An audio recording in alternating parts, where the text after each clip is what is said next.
Hey there, you found us. Welcome to You're Doing Good. This is a show dedicated to people who do good and organizations that do good. And usually we have nonprofits on, we have CEOs, we have volunteers, we have board members, but nothing is as special as tonight. This is our most special show because tonight we have on our guest, our one guest is Katelyn Krintzman. Notice anything about the name? Notice anything? Katelyn is my granddaughter, okay? And Katelyn, welcome to the show. Thank you. I'm happy to be here. Oh, I'm so glad you're here.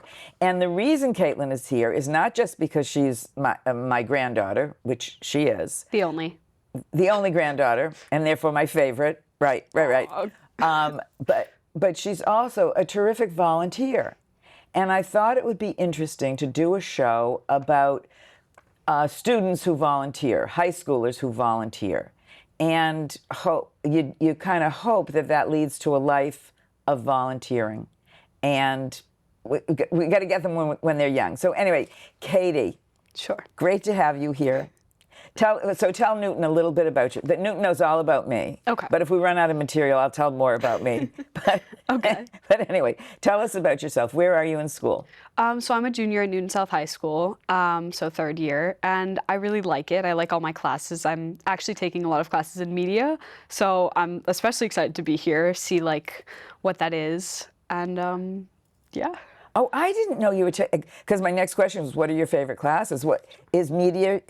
What's this with media? I didn't know about that. Well, so it's like smaller learning communities at Newton South. So that's like my first two blocks of the day are English and history, which are combined. It's the same group of people in between both classes. And it's a specific set of English and history classes. So it's more focused on the media throughout history and like in English, how media, literature, et cetera, like influence culture.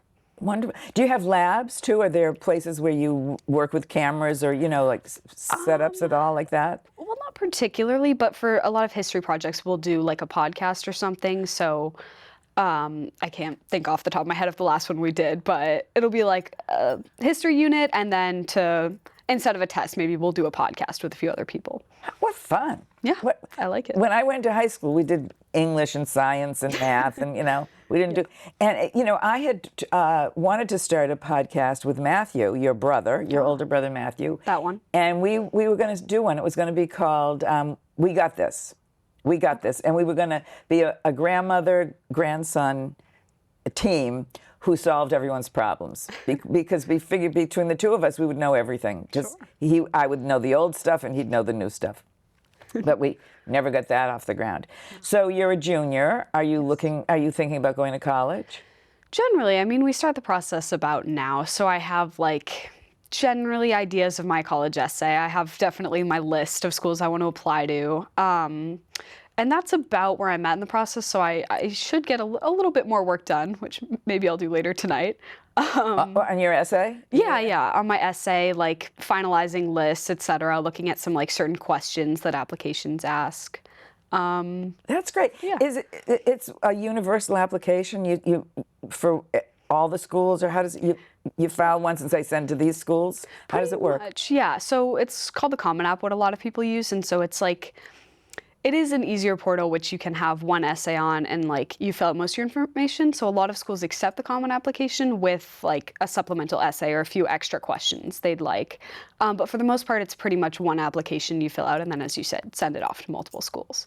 And can I ask, two questions. One is what your essay is, you're thinking it's going to be about. And if you don't want to share that, it's okay. Sure.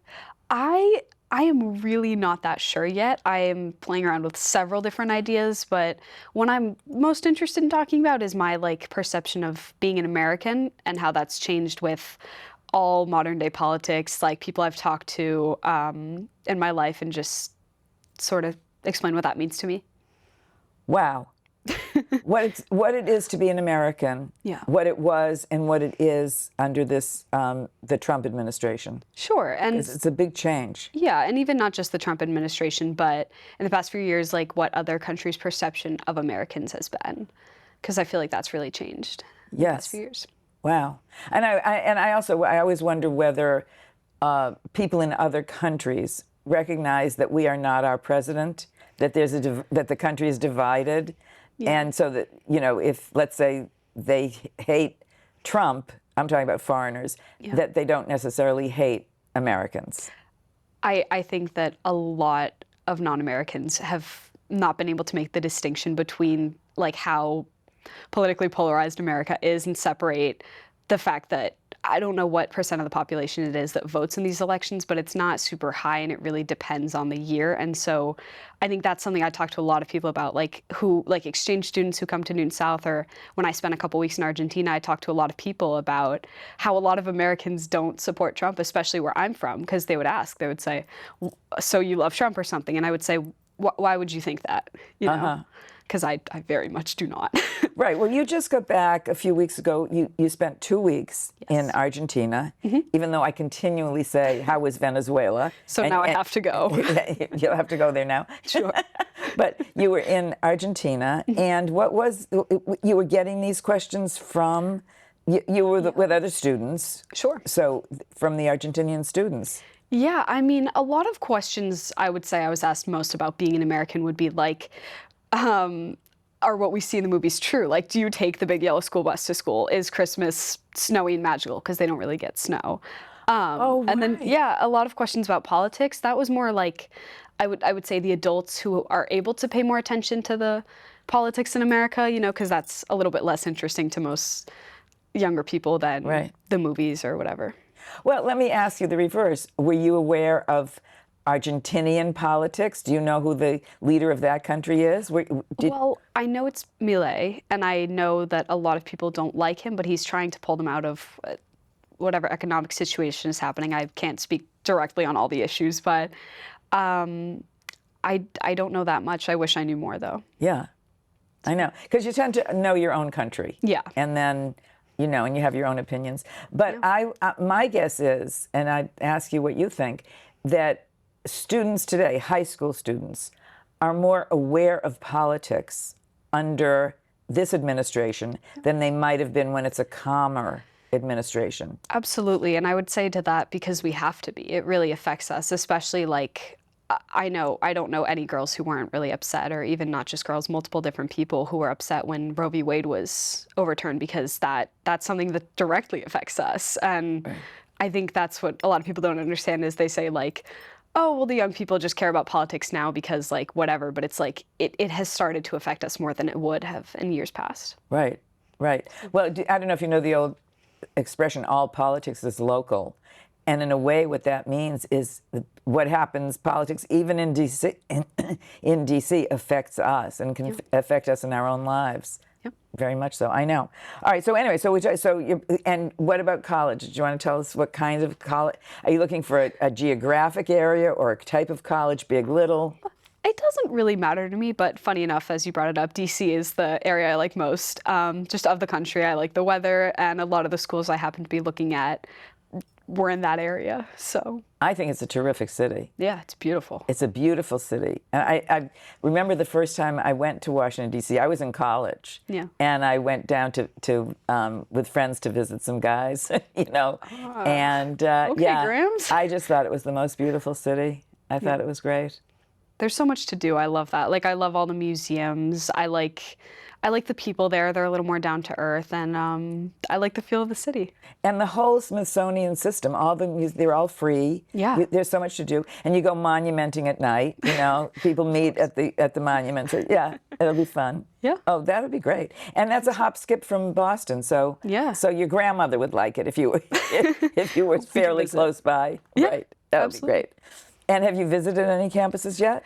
I toured American University, which I loved. And, as you mentioned. That was the first school, that was the place I went to, visit some friends at AU when I was in college, Yeah, I love the campus. And as you said, it's really close to home. I think it's a nice distance, so that makes me happy.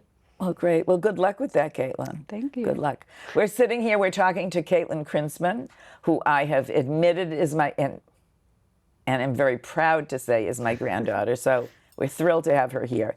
Any ideas about career, what you think you might do for a career? Well, I know I absolutely want to be a communications major, possibly minoring in Spanish. and within communications, although it's a really broad range, I'd like to look into like journalism, advertising, or marketing within the three. So I haven't really narrowed it down, but I know I at least want to do something within that field. Terrific. Well, your mother started out in advertising. She did? And I'm kind of in communications here. A little bit. I said I'm trying to communicate. No, I'm a little bit in communication. Anyway, and what do you do in your spare time? Okay, that's a hard question for me because I could never really pinpoint like one activity, but I feel that like on a daily basis I do a lot of things with friends. I go out with my friends, we eat food, watch movies, all the normal things. I do volunteer. I work, I don't know, pretty much anything and everything, I guess. Where's your job? I work at Cabot's. The ice cream, the restaurant ice cream place, right? Yes. Waitress? Yep. Fabulous. Yeah. I'm pretending like I don't know. I know. I've had her wait on me, in fact. Of course. So cute. So it's great. And any sports? I know you used to do soccer. Are you still doing soccer? I actually quit soccer this year. I did play for about 8 years, and I really liked it. It was a really important part of my life. I was the goalkeeper for South for 2 years, and I mean the reason I quit was I wanted to have more free time because it's very hard to do a sport, especially with the schedule. And so it allowed me to, like now I have my job, I'm able to work, see friends more. And so it helps. Yeah, good for you. Okay. All right. Now, the reason we called you here is to talk about volunteering. Okay. And tell us a little bit about what volunteer work you do. Yeah. So I volunteered at the food pantry for a few years now. I wish I could say I knew exactly when, but I think a little before COVID, so sometime in middle school for me. I just heard about it and I was like, I didn't even know Newton had a food pantry, but I want to help. And you're talking about, it's called the Newton Food Pantry. Yes, the Newton Food Pantry. Right. And it's a great organization. So I used to volunteer with my mom, and then when I got my car and my license, so like around high school this year and starting last, I've been going most Wednesdays because that works best with my school schedule.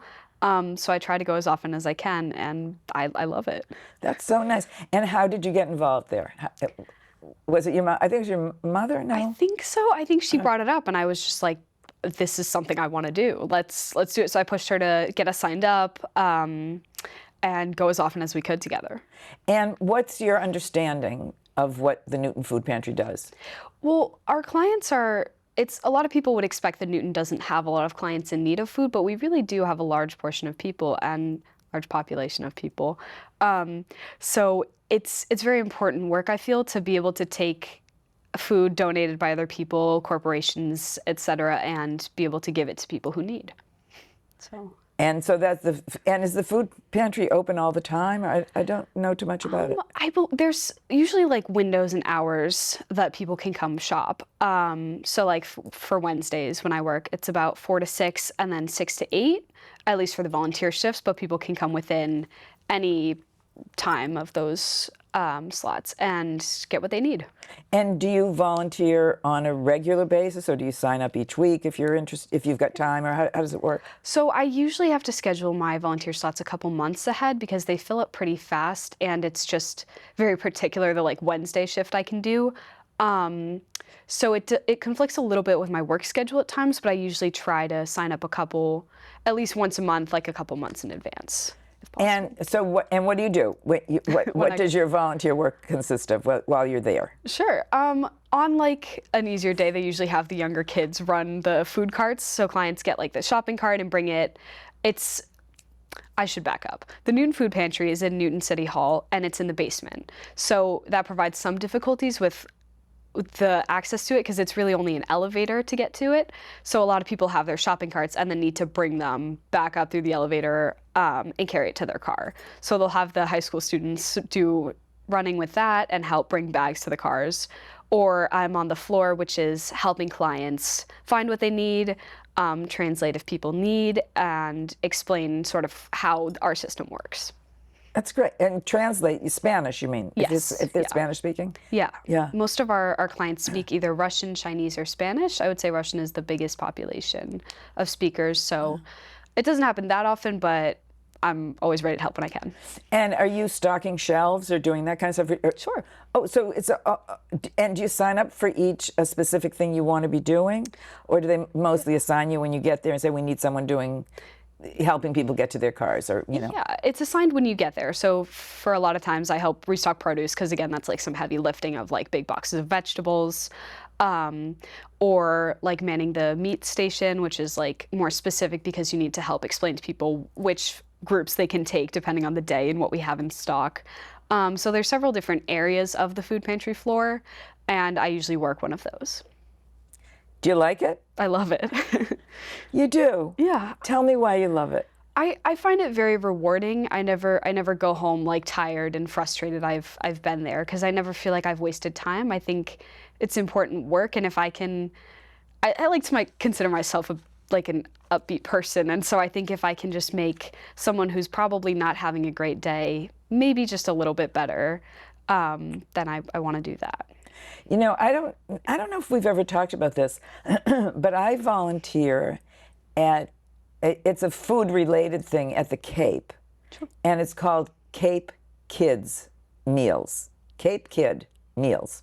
And what that is I volunteer for a specific time when I'm going to be at the Cape, and I load up bags. So you walk around and you take, you know, one thing of macaroni and one thing of peanut butter and one thing of applesauce, and you put it in the bags. And these are bags that go, these are for children, for students, including high school students, who have food insecurity. And what they found out was that these kids, from the time they left school on Friday, when they had lunch, the school meal Friday at lunch, and when they came back Monday, they had not eaten in between. I mean, there's a lot of poverty, even at the Cape, which, as you say, Newton, you know, no one would believe it, but it's true. And that just broke my heart. So this is just getting the bags ready for the kids to take home on Fridays, and it's food that they can have, and presumably their family has it over the weekend too. Yeah. So, yeah. It really makes a difference. And a lot of what we have at the food pantry, even if not dairy and meat, it's all shelf stable, and that's something that's really important for a lot of families to just be able to have around the house. Right. So, yeah. Wow. And are you totally fluent in Spanish? You can help anybody with anything? I would consider myself proficient, definitely not fluent. I would love to be fluent one day, but I can hold a conversation and get by if need be. And you know how to say peanut butter, or you know how to. Yeah, I could explain, you know, a pounded powder of nuts or something, you know, if need be. So. Yeah. And it sounds like you get something out of this. Like, it makes you feel good. Yeah, I really like it. I mean, I feel like some people get into volunteer work for the wrong reasons, as in like they just want to feel good about themselves. But of course I feel better about myself helping other people, but that's really why I'm in it and why I want to be a communications major, even because it's the people at the end of the day that matter to me, not the work. And so, like, for example, some days from Star Market we get the cakes they couldn't sell or whatever. So these little cakes, but it's like the little kids who are so tired by the end of the day that their parents have taken them there, and it puts a smile on their face to have a ridiculously large cake with like a ladybug or something on it crazy, and they're just excited to have that. And those are the moments that that's why I'm there. That's so sweet. And your mother still volunteers there, and I think your younger brother Daniel volunteers sometimes. Yeah, he comes by. It was a little hard for him because he had some sports seasons in the beginning of the year, but he definitely volunteers as well. Yeah. Fabulous. Wonderful, a wonderful family affair. Now, is this the first time you've ever volunteered, what you're doing at the Newton Food Pantry? I believe when I was a lot younger, we used to volunteer at a dog shelter. So we would take the dogs for walks, me, my mom, and brothers, maybe on the weekends or whatever. So it's not necessarily the first time I volunteered, but it's the first time that I've been in charge of like bringing myself to the pantry, doing the work myself rather than having like my parent or someone else organize it for me. For you, yeah. And you had mentioned when we were talking backstage that you also volunteered at a place called Off the Rocks. Oh yes, the cat shelter. Tell me tell Newton about Off the Rocks. I shouldn't say tell Newton anymore. I should say tell the world, because we're now on YouTube. Wow. You know, so you. Oh my goodness. Right, and we've been known to get maybe 6, 7 hits. Oh my I'm telling you, you just don't know. Yeah. Well, I'm definitely telling the world then. Right. Okay. Well, actually, Off the Rocks, funny enough, is in Wellesley. So it's a very small cat shelter. It's run in the women's basement. And it's a really good organization. I've only been there a couple times, so I can't necessarily speak to all the inner working details, but It's a cat shelter. You said it kind of quickly. I want to make sure that everyone gets it. Cat shelter. Yep. Yes. In Wellesley. Yep. Yeah, so it's not that far from my house, but I really like it. All the cats are very cute. I think they get them from some islands off of Florida. I'm not sure exactly how, but they bring the cats back and then adopt them out, and a lot of them are really sweet. So, yeah. Are you tempted? A little bit, yeah. I've been a dog person my whole life, but sitting in a room with those kittens makes me really happy. Oh, that's sweet. Because I think of you as a dog person, and your family's very.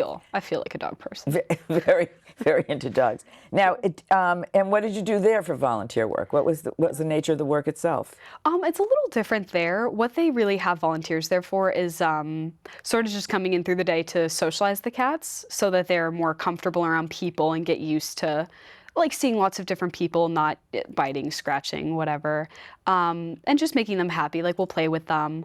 So that's mostly what I do there. And then, of course, like the regular cleaning, refilling food, you know, putting blankets out for the cats. So a little less complicated. Nice. I think of that, and maybe I'm wrong, but of 2 types of cats. One are the type that will sit on your lap and let you pet them, and the others are sort of off in outer space and hiding under things, and they don't want to be near people.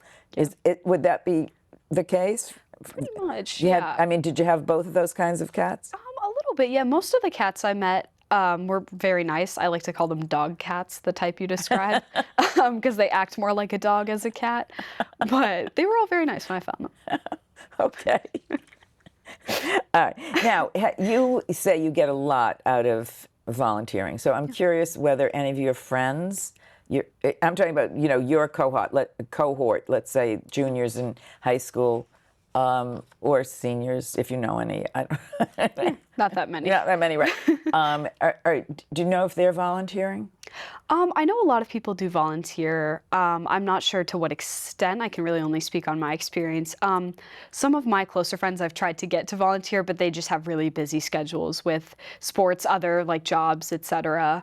But I know a lot of South students who do volunteer at the Newton Food Pantry, so I see them there sometimes, and yeah. Yeah, because I have a feeling that it's very much a peer, I'll say pressure, but a peer acceptance thing. Like if some of you are volunteering, then others want to do that. Because the whole point of my show here is to try to get people to give more in philanthropy and also to volunteer. Yeah. Yeah. Have any friends ever asked you to volunteer someplace if they were doing something? I believe so. My friend volunteers at Newton Wellesley Hospital at times. Oh, really? So, yeah. So just on the weekends, she helps out. What does she do there? Do you know? Not specifically, I'm sorry, but so she's asked me to join her a couple times, but my schedule's a little full, so I might be able to do some work with that over the summer. But now, this is a tough one, but have you thought about whether once you get to college, you would volunteer? I'd love to, yeah. I'd like to stay involved in any way I can, helping the community. So, like if there's one pressing need that's prevalent over others, I'd definitely like to be involved there, in whichever city, town I end up in for college. What would you look for? Would you look for something that involves food again, or I know, or animals? Do you have an idea of what, or a hospital? You mentioned that your friend did that. Yeah, I wouldn't say there's one area in particular that I look for most often, but really whatever stands out to me, like the food pantry did. Yeah, it really could be any of those. It doesn't really matter to me. I'd be willing to do multiple as long as time in my schedule allows. So. Yeah, I'm thinking about, if you ended up in D.C. Yeah. And of course there are volunteer things in government. Yeah. They definitely use college kids around D.C. So that might be an interesting thing. Yeah, I'd be happy to help with that. I wonder if you or in communications. Sure. You know? I communicate. I know you do. Okay, let me see what else I've got to ask you. Sure. We've talked about blah, blah, blah, blah, blah, blah, blah, blah. Yep, asked about that. When you come home from college on vacations, do you think you would stop in at the Newton Food Pantry, or is that feels like too much? I don't know if it just. No, I mean, again, like as long as I have time, it's something I'd definitely like to do. So yeah, I definitely would. That's fantastic. Now, do you have any thoughts about sharing, how to share your experience with others? Like, would you? I'm sure you wouldn't say to your friends, "Come on, you should be volunteering." You would. How would you get the word out? Well, I would start by explaining how it's not just to, you don't volunteer just to say I volunteer. You volunteer because you care. And so I think if people don't find a cause they're passionate about, they shouldn't volunteer there because it's something very personal. And so like I love food. I'm a very hungry person. I'm always ready to eat, as you know.